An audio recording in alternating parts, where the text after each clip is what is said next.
What was it like to have two different cultures while growing up?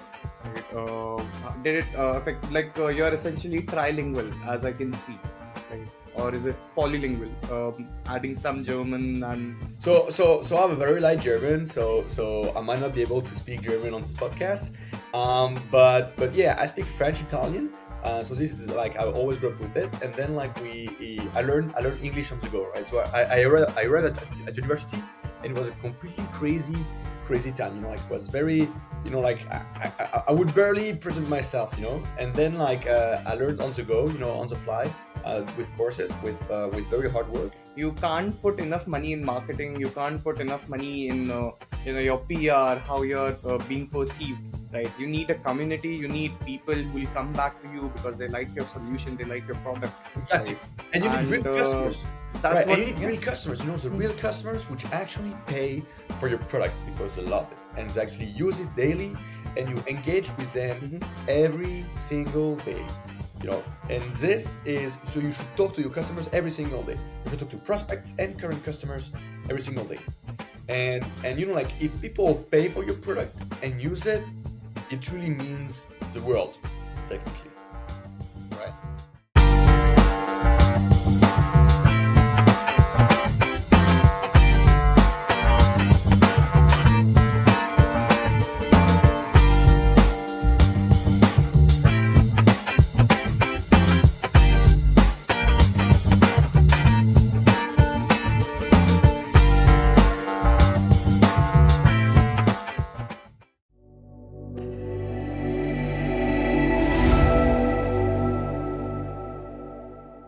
How are you? Hey, actually, I was going for you. It's going amazing for me. How is it going for you? So then let's start with the basic question. Where are you from? Where were you born and brought up? And what was your Yeah, education like? absolutely. So I'm Ruben, right? So my dad is French, my mom is Italian, and I grew up close to Geneva on the French border. So actually, I've always been like completely split between three countries: France, Italy, and Switzerland. So I grew up in France, and then I went to St. Gallen, to the University of St. Gallen for my studies. This is where I basically got really into the world of first touch of the world of tech, because I did a bachelor in business, and then I went there with 1 year exchange in Singapore, and then I did 1 year internship in Munich, in a startup, yeah, as data scientist, data engineer, and this is basically where I all learned about the tech and about the data and the data space. And then after that, I decided to actually start on a master of computer science, because I was like, maybe a master of business will not teach me that much, because I was really trying to make the best out of my bachelor already. So I was like, I already did some part of the master during my during my bachelor. So maybe I just want to get much more technical. And this is where I started like a master in data science, computer science at EPFL here in Lausanne. I see. What was it like to have two different cultures while growing up? Right? Did it affect, like, you're essentially trilingual, as I can see, right? Or is it polylingual, adding some German and So I'm a very light German, so I might not be able to speak German on this podcast. But yeah, I speak French, Italian. So this is like I always grew up with it, and then like I learned English on the go, right? So I read at university, and it was a completely crazy time. Like it was very like I would barely present myself, and then like I learned on the go, on the fly, with courses, with very hard work, and then I learned how to speak English eventually. So I think after 6 years or 7 years of living only in English, maybe you pick it up pretty fast. I see. When was the time when you thought, what, I want to get into the startup ecosystem? Was it around your internship in Germany, as you said? So actually, like during my internship in Germany, this is where I really realized that Stacksync would be a big idea, and where I decided to build startups, and then like which kind of refined into the Stacksync idea, which we know today. But like, so when did I really knew I would build a startup? I would like literally when I was a kid. I always said, like, I want to make my own company. I wanna build something big. I want to create something, right? So I think for me, like the fact that I would do companies, like it's completely, like from the start, right? It was no surprise to my parents, when I was like, okay, well, now I'm going to do a startup. Then the space of tech is really when I started to understand, in tech everything is possible. Basically, with only a few lines of code, you can do whatever you want. And this is really what really made me empower me to actually build something material like a product, and make it a company, basically.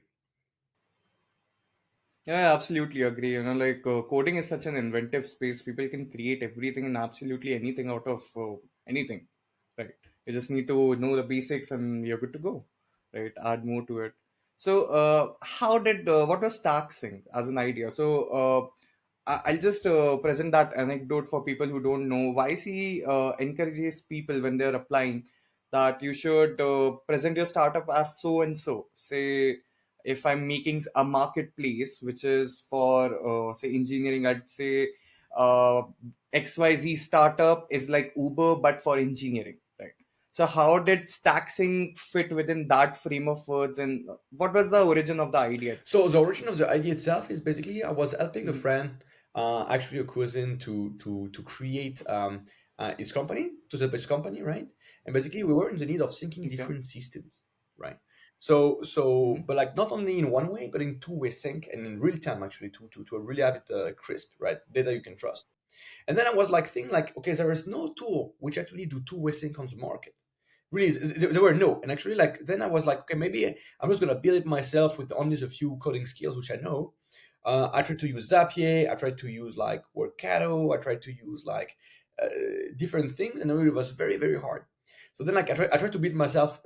To build it myself, it was extremely hard. So I eventually, at that point, I didn't make it. But like I understood, that there was something that this was something people wanted. Basically, I had to find an alternative, a horrible workaround to what I wanted, because I couldn't get it on the market. And people were complaining on the forums that this product should exist everywhere. So then I was like, okay, now this seems to be something people want. This seems to be something big, a big whale, and this is the idea I'm going to commit. And then I decided to commit, and from there, nothing could stop us. Basically, like I just kept going, and here we are. And then so yeah, so maybe you want to know more about the story of the company, how did it evolve and merge, and until we got into YC, which was just like in the winter 24 batch, just like 1 month ago, it just finished. So now we're just out of the batch of YC. So maybe this is something we can also like discuss. No, absolutely. We'll get right into it. So, can you give me a like timeline? What year was it when you were helping your cousin to build that product? So my I had my cousin, I think, in 2021, Okay. or yeah, So or this was pre-COVID or post-COVID when things were yeah, getting kind back of to post as they COVID, kind were. of post COVID, but still COVID, right? So people would still talk about it. And then like I tried to make some MVPs, and but this was during my studies, right? So I started basically during my studies to start to build the some sort of programs which would do some sort of two-way sync, right? So then I tried to iterate, with some very bad versions of the product at the time, because actually two-way sync is a very complex product. So like thinking that people would build this overnight is extremely hard. Is extremely hard. And what we are doing right now is basically the following: is that now we basically like iterated over several versions, and eventually we decided to change completely our direction and to go with two-way sync for enterprise systems, meaning like CRMs, HR systems, payment systems, and more. And this is something that we're actually doing at Stacksync. So the vision of Stacksync as it is pretty recent. It pretty emerged like end of last year, basically. And this is where we really started to build and commit, right? So now it's like a bit more than a year that we're building, actually 1.5 year that we're building Stacksync. And yeah, so now we are reaching this very good product for enterprise systems, which is very advanced, and actually which is extremely hard to build. People would think, two-way sync is just one way and the other, and this makes two-way sync, but actually it's not. Actually, it's like there is much more conflict management logics, which make it a very complex and fundamentally technical product. I can believe that, and that's quite good to hear. Like people wanting to get into it like that. Was obviously they were like coding is again as people don't credit it enough. It's quite tough as well. I've seen friends and family who get all heckled in their head, and they're like, you know what, I'm just giving up and shit. So there must have been times where you would have felt down, right? Can you talk about that? How did you, like got out of that kind of phase? So we had many moments where we got down. I think I can talk about many. Basically, like in a startup, basically in the journey of a startup, if someone wants to be an entrepreneur, it's gonna be mostly downs and ups. And then suddenly you're gonna see a change where you have more ups and downs. And this moment is basically the moment where you start growing. But before the growth phase, you have more downs and ups, and eventually you have to get resilient. So the biggest secret of entrepreneurs, right, is not giving up and being resilient, right? So if your startup keeps alive, persevering in the hardship, right, for more than 2 years, you have a significantly higher chance to succeed than if you would give up like in any between 0 to 2 years of existence. So one of the times where we were down, actually, it's like really at some point, right? We were reaching, when the plane started to touch the trees, got so low, you touch the trees. This is where basically like our finances would get basically at some point where we wouldn't know how to end up the month, right? So every month would be like a secret, we would only have a 2 3 month or 4 month runway, and then like we luckily found some angel investors and one VC called Lightbird VC, which actually believed in us and say, hey, actually I want to support you. And then suddenly like we got back on track. But actually it didn't change, right? It's not because like the bank account was low that the team was low, right? We kept, and we said, okay, we're gonna go until the last moment, until we can make this happen. And eventually perseverance, right? Always, you always get saved at the end, right? Just in a snap. And this is what happened to us. And this was it was pretty much a long moment for a few months. For a few months, almost a year, we were very, very low. So we really had to keep, hoping and persevering for this to happen. So by this time, were you graduated from your masters? Like, did No, you no. finish your Actually, I masters? was doing my studies. So we were two. So we were one. Oh, So yeah. I was solo founder at the Mm-hmm. moment. So I mean, I've always been a solo founder until my co-founder joined me. Um, um, like a few months ago, like a 7 months ago, 8 months ago. So but eventually, like, you're right, I was alone with my team member, Bilal, which actually we made like the whole journey together, right? So actually we had one salary to pay, and I wasn't getting paid, but like the company would have expenses, right? So it's like somehow you have to pay sort of two salaries somehow, even though I wouldn't get a salary. And this has been dragging on for like 1.5 years. So absolutely crazy, right? It is. How did you come about the moment when you realize, you know what, like this is now the product is taking a shape. We can pitch it to the investors. We can, get some funding over that. When was that? When was that eureka moment for you guys? So this moment was basically when you start getting the first customers. Basically, like, investors are good and everything is good, right? But actually, like, what's better than investor money is customer money, right? Is the people who actually pay because you drive value for them, and they're willing to pay a share of the value you create for them with you. And this is the pricing.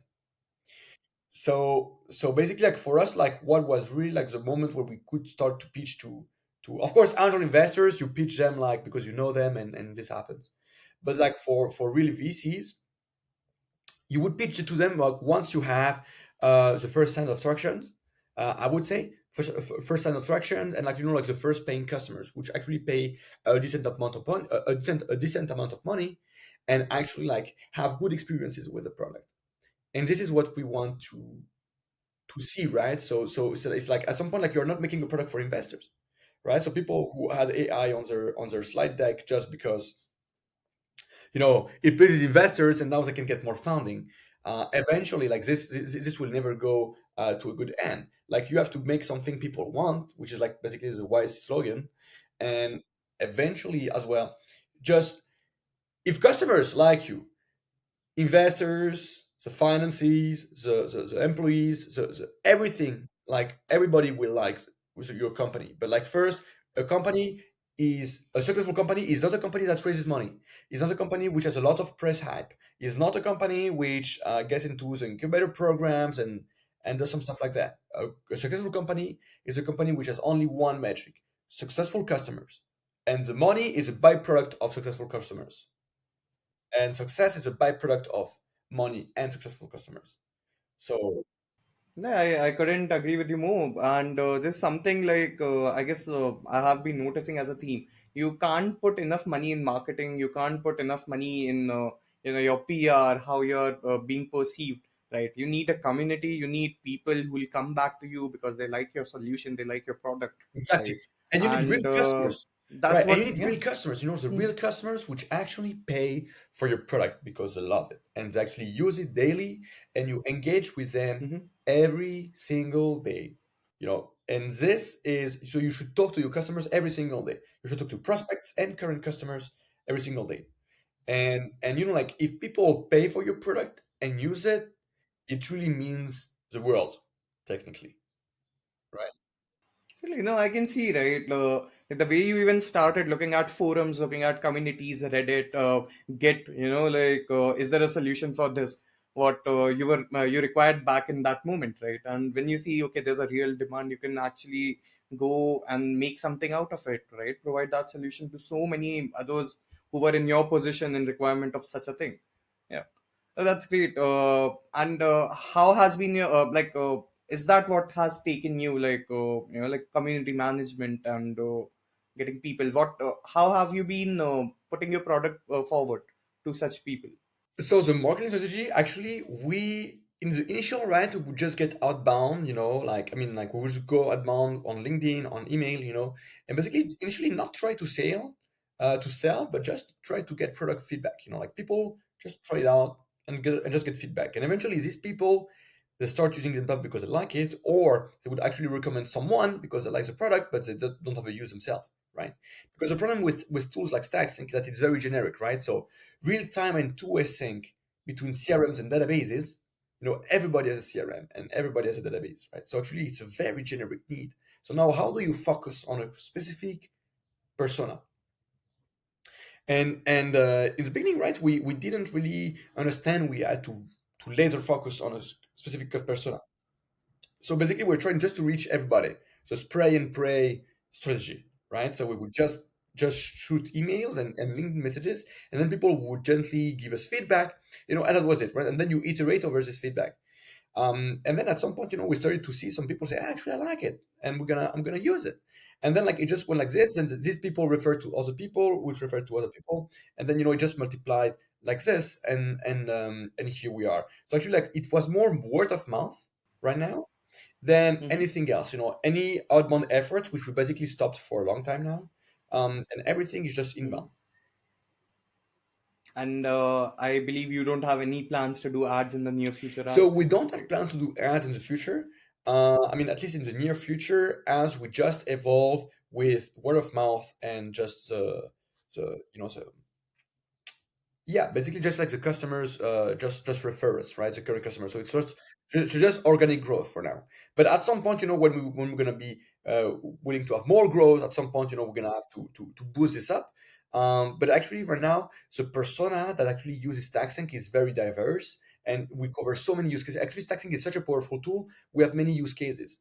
So actually, we do not know yet how to target exactly the persona which would need taxing because they are so diverse that you know this would actually mean targeting everybody.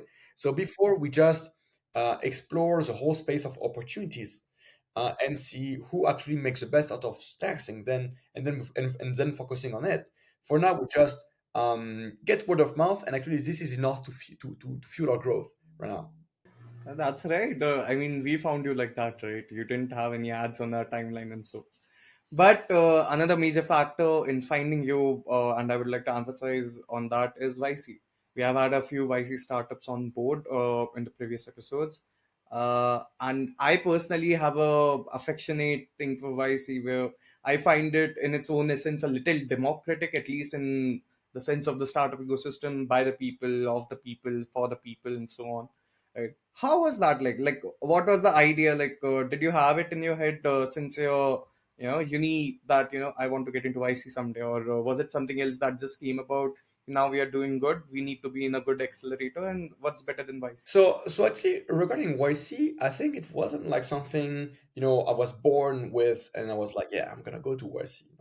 I think like YC more came as an evidence when basically all the companies which would actually be unicorns in our market went through YC, right? So like we're not necessarily competing with them, but they're similar kind of peers. Data transfer, data movement. You have Airbyte, you have Fivetran, you have High Touch, and you have like a whole bunch of other companies. And this whole bunch of other companies eventually, like they are all unicorns because they went through YC, which is a very valuable network for data companies. And then I was like, yeah, maybe we should also join. And when we so first of all, I applied once and I got rejected. Actually, I didn't even get the interview because actually I was a solo founder. We didn't get customers at the moment. I mean, like just little. The product was not really finished. So it was not really okay. And then 6 months later, with a lot of progress, right now, I found my excellent co-founder. The team grew up. We got already some first investments, and also like the product was much more mature and really working. Then we had like this moment where we just applied and we got in almost immediately within a week, right? So pretty fast. We applied in the on the late application deadline, and within a week we were in, right? Just like very very way like 1 month after the closing of the applications. So it was really something which where the partners were really convinced about what we are doing actually. Yeah, it would have come as a great motivation, right? People take YC in high regard, and seeing that, what, this is just our competitors went through, so why not us? That's pretty crazy in its own right. Uh, anyway, so you went through YC, you had a sense of validation, what, now you knew it, I guess, before even YC, that you have something that nobody else has made. You were aware of the competitors, right? So, do you also say, we briefly touched upon the topic of AI, right? There are a lot of companies who will just take an API, fit it in their somehow UI, UX, and that's it. They're calling themselves a product or a startup, right? Do you, I don't know if I want to use the word threaten, but do you see that as a competition with like especially with the OpenAI coming with more upgrades? They came up with 4.0, right? They're coming up with some, yeah. So they'll keep on doing that. Do you see that someday that might replace the product that you are building? How do you deal with that? What's the mindset in that So case? actually, Stacksync is not really an AI product. I mean, it has, there Obviously, can be some yeah. features, powered by AI, etc., and like some workflows and all that. Mm-hmm. But the thing is, like, the core of it is not AI. The core of it is the data synchronization. So if you think about Mm-hmm. the data world, right, it's like a pyramid, right? So in the Mm-hmm. beginning, you have like, Now, if you'd allow yeah, me to correct, I might have phrased the question incorrectly. What I mean is, like people can code from AI now, right? They can create games, they yeah. can create programs out of it directly, right? And with more upgrades, it will be more possible to do generate complex codes. So, in that regard, do you feel threatened? What, some way some other people might create something which they don't have to pay Yeah. for, So right? so eventually, like, no. I think we don't filter them at all by Mm-hmm. AI, and especially like the developers, etc. Because Uh-huh. actually, Stacksync is a very excellent system because of its design, and design encompasses many things, such as like how do you have an architecture that scales to infinity? How do you leverage the best deployment technologies and infrastructure? How to use databases, and streaming infrastructure, cybersecurity, right? And if you look at our competitors, right? I mean, our competitors, there are not really real competitors in two-way sync because nobody really does it. But like even the people who do some kind of sort of shady two-way sync or like suboptimal two-way sync, right? They don't have, like they don't have cybersecurity built in. It's very like a shame, like the way it's done. It doesn't scale at all. it's absolutely not enterprise grade. So basically, like, we're really addressing like a very special part of the segment, which is enterprise systems. And there are some other people who do two-way sync for no-code tools, for example, for some other systems, like, but these are not enterprise ready, and they don't scale. And this is really where Stacksync position, right? And we don't overlap with each other at all, right? So we're even friends because actually we do not address the exact same market, and we will never have same personas. So two-way sync, um, two-way sync for enterprise systems right now cannot even be replaced by humans, and for it to be replaced by AI, it's almost impossible. No, I absolutely love it when someone is confident about their product, because that's the first thing. If you don't believe in your product, if you don't feel in the uniqueness, then no one else Yeah, exactly, can. exactly, exactly. Right. But I think that And kudos to you for do that. Yeah, no, go on, go absolutely. on. But I think for us, like, we don't feel threatened by AI, and like even like humans, like they even like excellent engineers, which have worked at excellent companies, that don't do something which is 10% what we're doing, not even 10%. So I mean, like, before that, we might just upgrade humanity before, and then we might think about what AI might be reproducing about us. But it's very different, right? So I would not. So I'm saying Stacksync because Stacksync powers real time and two-way sync between CRMs and databases, which is a core operational infrastructure for companies to sync their data with their CRM and different enterprise systems.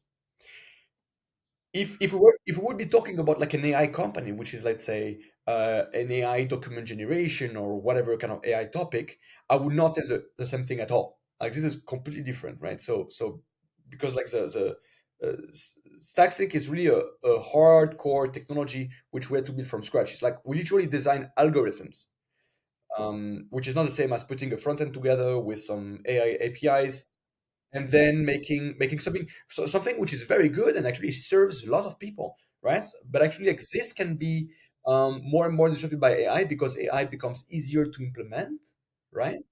And there is nothing secret, in implementing a UI or a good serving. So maybe except like for a unique customer insight, which make founders design an amazing product, like, AI can disrupt a lot of fields. Exactly. Of course, it can, and that's the thread that makes me, like curious to ask people, ki, what do you think about that? Like, what's your future plan regarding that?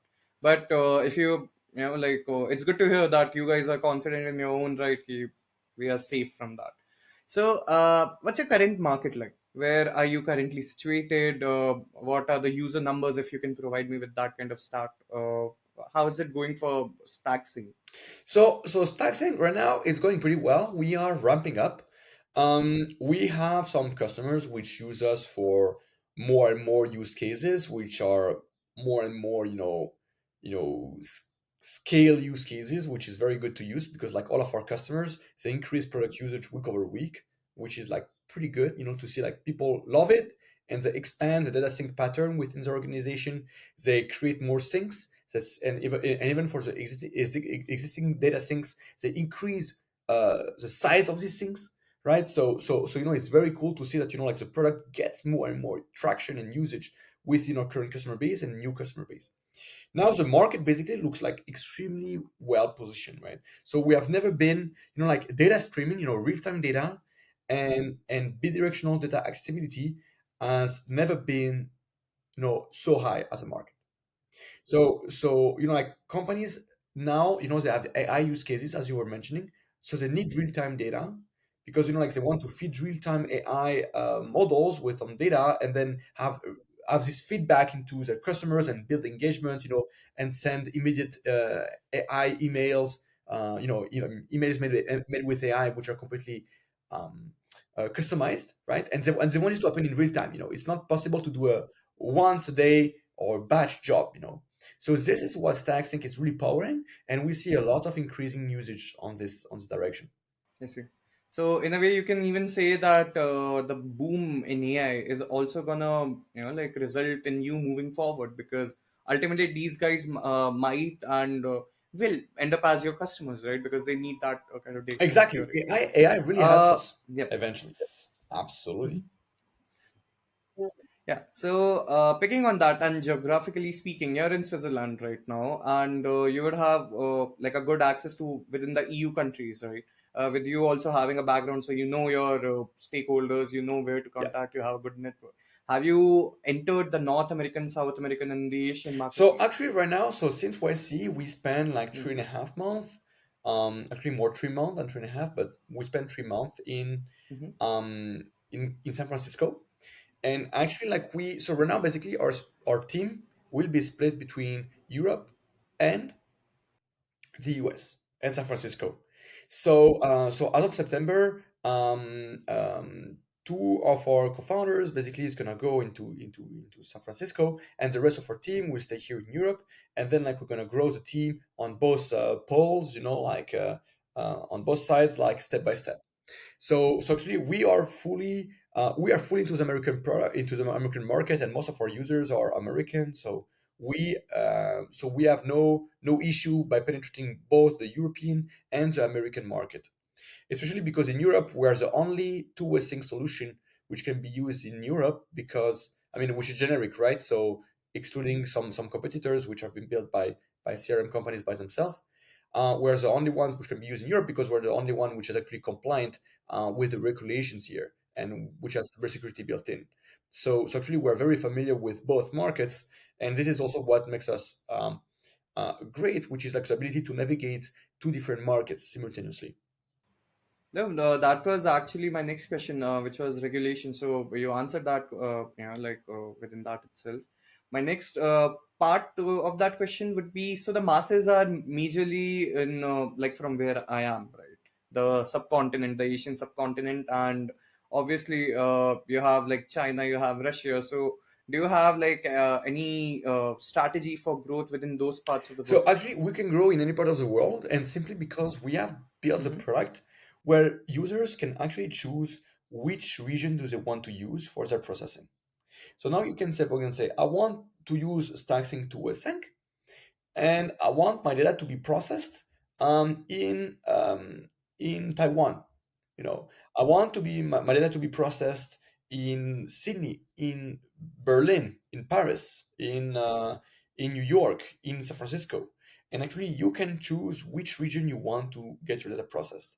And this is what makes your product very international and very compliant to any regulations, because now your data can be processed in these countries, right? Which is very important. Obviously. So, what is next for Stacksync? What are the next steps apart from what you already shared about team splitting and the growth in like your human resources? What's the bigger So picture actually, here? right now we Mhm. released already a part of it in beta, and we are releasing to more and more customers. Our newest performance upgrade, which gonna go up to 1 million records, which can sync up to 1 million records, Salesforce records a minute, 60,000 records a minute for HubSpot, and much more. So which is absolutely insane. It's like a 10 times more than any other product on the market. Or maybe like for the most performance ones, you can go up to 50% or 200% more, right? Which is crazy. So actually, we are releasing this performance upgrade, and now that we have this, and our entire system is ready to scale to infinity. Now we actually gonna develop more and more connectors to serve actually more systems. So now Stacksync work with 5 connectors, among which like Salesforce, HubSpot, Postgres, BigQuery, and Snowflake. And then like we're gonna grow this palette of connectors. So now our customers gonna have much more synergies and gonna be able to integrate much more systems together. Let see. I'll take your word for it. It does sound some out of the world numbers, and obviously, it's one of a kind. At the end, I just have that to say. On a personal note, are you? So you said since you were a child, you thought you would have something of your own. Is that being fulfilled right now? Are you achieving that goal? And furthermore, what is your end-term goal? Where do you want to see yourself in the So I future? think I think like the real success of a company, when you can see it right, is, are you making your customers successful, and also like, is your company growing, and then later on, like the question changes to, is your company profitable? And if you're able to make this company profitable, I mean, this means that you create more value for people than you actually extract from them. And this is a very big reward, right? So actually, this means that you are achieving something for humanity. You are actually building something which makes people better, companies better, more efficient, and actually like serve more people. So this is good. On in terms of like, is this goal fulfilled? I mean, like, right now we're just at the beginning of the Stacksync journey, right? So we are really enjoying what we're doing. We're really building something people want, something which has an impact and really helps companies. Now, what we're trying to do is that we're gonna see. I mean, we're gonna see how this evolves, right? But actually, right now, if I have to say, we are really enjoying the journey. So this is something we like. Yes, sir. And for the last question of this session, is what to ask? How did you keep yourself from having a spaghetti brain? Like while working, and because there are so many times, and we have touched upon that in one of the previous questions as well. Like there are downers. There are times that you feel, like it's the end of it.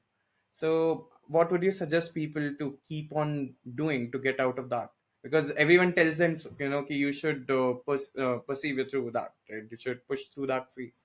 What is Ruben's personal Yeah. advice that he must have followed through his So I journey? have to say I'm still an entrepreneur, right? So no entrepreneur really ends the journey of being an entrepreneur. So you're never like a senior, like like you might even reach your Mhm. end of career, but like you're still at the beginning of your entrepreneurial journey because you're always entrepreneur is about always learning.